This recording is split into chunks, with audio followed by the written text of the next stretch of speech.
Hi, I'm a writer who likes food, and today I'm going to be making mug recipes. Basically, recipes that you can make in a mug. These are one pot, super simple recipes, and they kind of have a special place in my memory because I used to make mug cakes all the time. I still remember they were chocolate mug cakes, and you only had to warm them for around 1 minute or so, which was way more preferable at the time rather than lining a baking tin and baking it for like 20 to 30 minutes. I have 4 different mugs here. Do you have a favorite mug that you always use every single time and then you never end up using the rest of your mugs even though you have about 500 in your cabinet? Because that is me.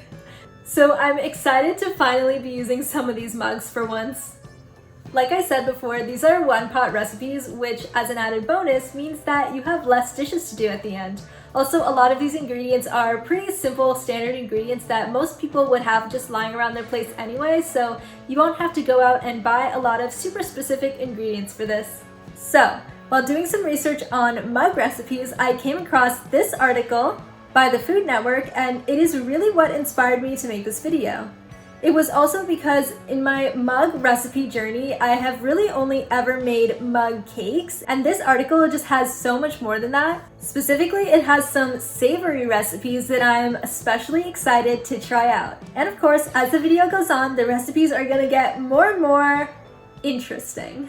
Alright, that's enough of an introduction, let's get into it. So we're going to start off easy with a simple and classic mug cake. Honestly, while researching recipes, I found that it is pretty much exactly the same as a regular cake batter. The only difference seems to be that it's in a smaller batch and that we are microwaving it. I will be making a chocolate cake with white chocolate chips. We are going to start by melting the butter, and in the interest of less dishes, we will just microwave the mug for around 30 to 40 seconds depending on how cold your butter is. Now we will add in the sugar, milk, and vanilla extract and mix that up.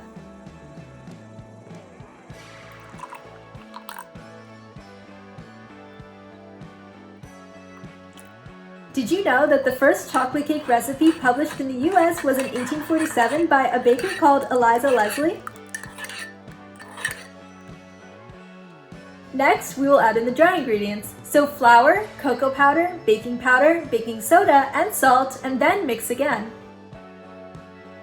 Before adding it into cakes, people used to primarily drink chocolate. Actually, did you know that the founding fathers apparently loved chocolate? This is including George Washington and Thomas Jefferson, and they even found a chocolate pot in John Adams and Abigail Adams' house.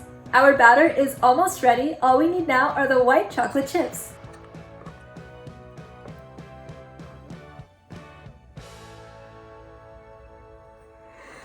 This got a little bit messy just because I definitely should have sifted the flour first, so if I were to make this again, I would definitely add in that extra step. This will go into the microwave for around a minute or so, just until a toothpick inserted into the center comes out clean.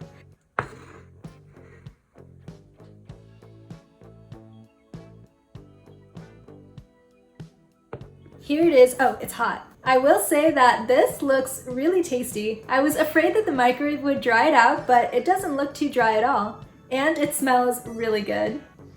I also warmed this for a bit longer than I thought I would need to. I ended up warming it for around a minute and 45 seconds. White chocolate chips, at least the brand that I have, are kind of notorious for not melting that easily. So I wasn't expecting them to melt, and it did kind of melt a little bit, which is exciting. And I do really like the combination of white chocolate plus dark chocolate or cocoa powder, because I feel like it just adds an extra layer of sweetness and an extra layer of chocolate to it. Even though I know technically, yes, white chocolate is not really chocolate, it's technically cocoa butter, but it's the same plant, so whatever. I'm just gonna go right in with a spoon, and for me, it's always tiny spoon for desserts. What about you? Do you prefer the big regular spoon or the tiny spoons?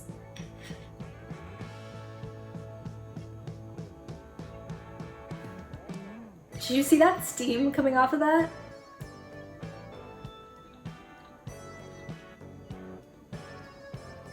You know what they say, if it walks like a cake and talks like a cake, it's probably a cake. I'm just imagining this getting up and walking right out of the mug. Silly. Anyway, this tastes pretty good. It is definitely not dry at all, and I also think I subconsciously made this very similar to my usual chocolate cake recipe, so it came out exactly how I like it. It's like a cupcake. in a mug. And the white chocolate chips, great addition if you ask me. All right, on to the next one. For the second recipe, we are not veering too far in a new direction. Similar to the cake, we will be making a mug pancake. Now, I wanted to make this specifically because I feel like a big part of pancakes are the way that they're made.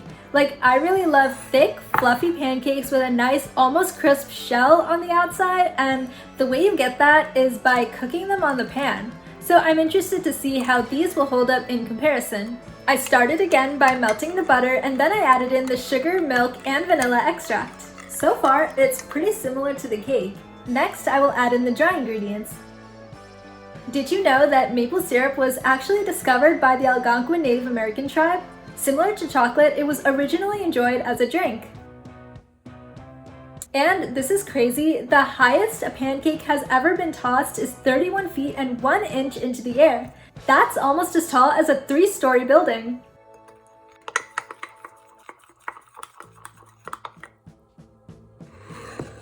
This is ready for the microwave, and what I would like to happen would be for it to rise a lot so that we can cut it into something that sort of looks like pancakes.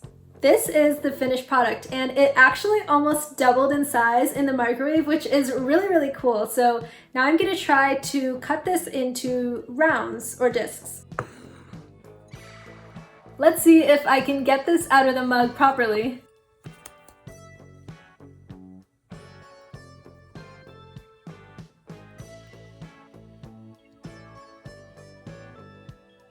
This looks actually a lot better than I thought it would.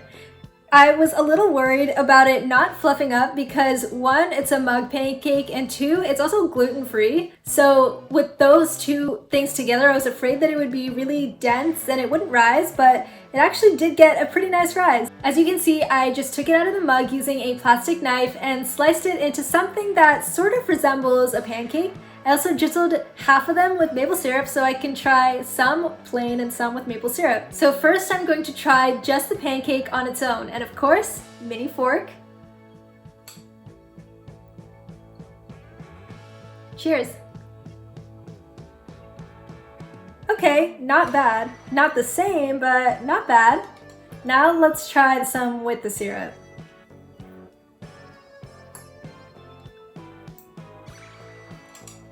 Okay, that is much better. I mean, maple syrup is always good, and with the addition of it, they kind of taste a little bit more like real pancakes. On to the third recipe, and we are going savory. I am making an omelet, and the ingredients are pretty much exactly the same as a regular omelet. I have an egg, of course, some tomatoes, bell pepper, carrot, basically a collection of the vegetables I had in the fridge.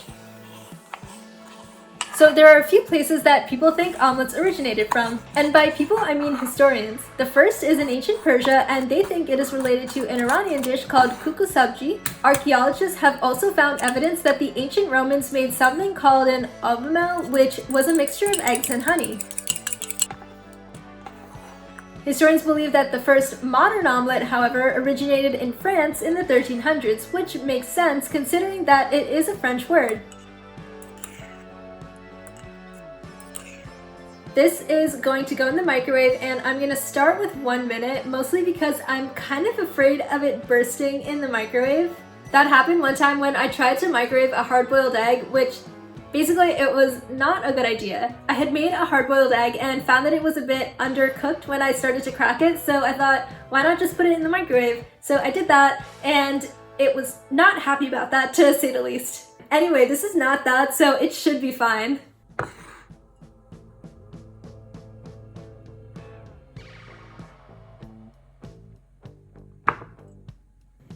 Here is the finished omelet. I was gonna put this on a plate as well, but then I decided not to because this is a mug recipe video, so I might as well just eat it out of the mug. Okay, so first impressions. It looks like an omelet. It smells like an omelet.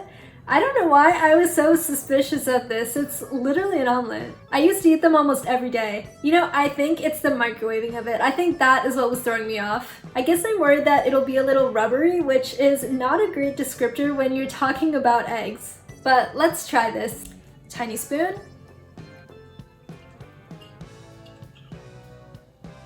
It's not bad.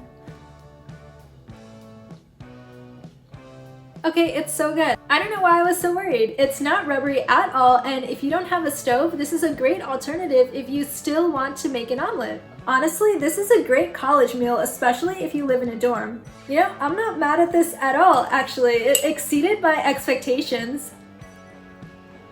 Are you ready? This is the fourth and final mug recipe and also the inspiration for this video. I'm talking about mug pizza. Will it work? Let's find out. I'm going to start by making the dough and it will be made straight in this mug. I'm going to add in the flour, Italian seasoning, garlic powder, baking soda, and salt, and then mix it just so that the seasoning gets distributed properly.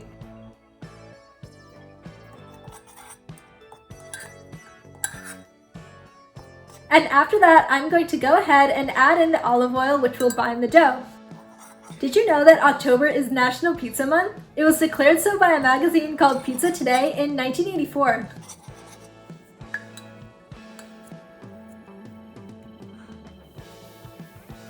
Next, I'm going to start on the toppings and we are not going to mix anymore. So first is the sauce, and any tomato sauce will do. Then I will add in the cheese and the pepperoni, which I cut into quarters to make smaller.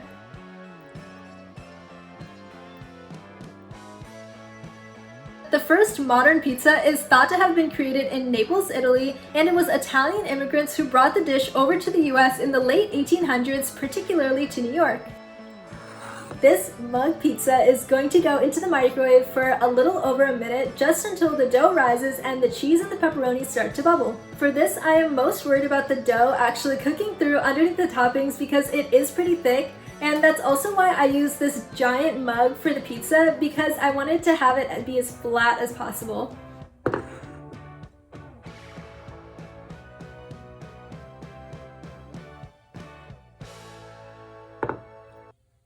This smells so good, and you know, I think it's the Italian seasoning. It certainly looks like real pizza, and I know that actual pizza takes a lot of time and skill to master with the making of the dough, the proofing of the dough, so we'll see how this holds up in comparison. And the beauty of this is that you can use pretty much any ingredients that you have, so I actually used salsa instead of tomato sauce because that's what I had in the fridge. And look at the cheese, it's just bubbling so nicely. It smells so inviting. I cannot wait to try this. Okay, so it looks like the dough did cook through, so let's just see how this tastes.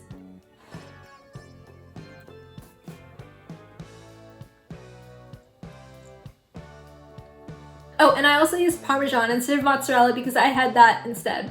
I think this flat mug really helped in terms of the dough because I feel like if I had used a narrower mug, it would have been way too doughy. You know, it might have felt like a drop of cheese, a hint of tomato sauce, a sliver of pepperoni, and then a mountain of crust, but this actually has a decent balance to it. And you know, this is good. It's not quality pizza, but it's not even that bad. And like, if you only have a microwave, this can actually be a decent meal. On mine, I also added a lot of the sauce, or I guess the salsa in my case, because I love tomatoes, and it also was a slightly spicy salsa, which added a nice flavor as well. And the Italian seasoning in the crust makes it feel a lot more elevated. So this was me trying out 4 different mug recipes. All of these surprised me in a good way, so I'm very happy with the outcome. And I can definitely see myself making some of these again when I don't feel like cooking, especially this mug pizza. I really like that. I really like the cake too. I will say though that the omelet and the pancakes, I'd probably just go to the pan and